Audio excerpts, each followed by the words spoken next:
It's like a Western TV show and a gangster TV show all rolled into one.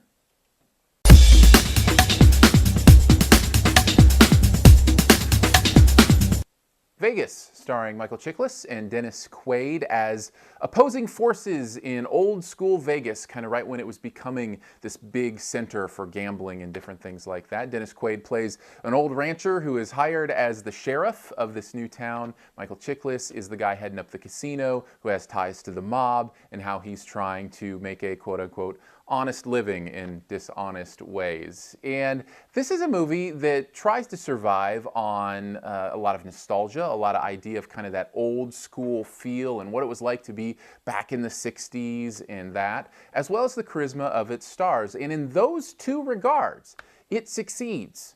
In everything else, it kind of fails. And that's the problem with this show. It's kind of a tale of two shows. Just as the show itself is kind of a tale of two cities, with this new Vegas with the bright lights and this old Vegas that is, of course, country and farms and ranches.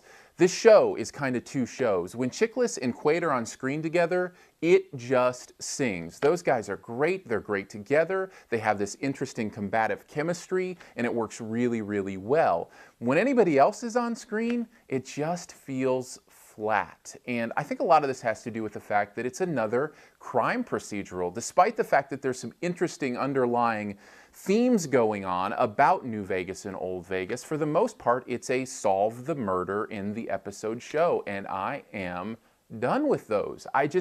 I watched too much of CSI. Wasn't that in Vegas too? I've already seen enough murders solved in Vegas. I don't need to see anymore. What I want to see is the battle between the mob and the sheriff. That's where it works for me, and unfortunately there's just not enough of that. If this show can focus in that direction and kind of drop the murder of the week theme for me, I'll be in. If not, I'll probably be out pretty quickly.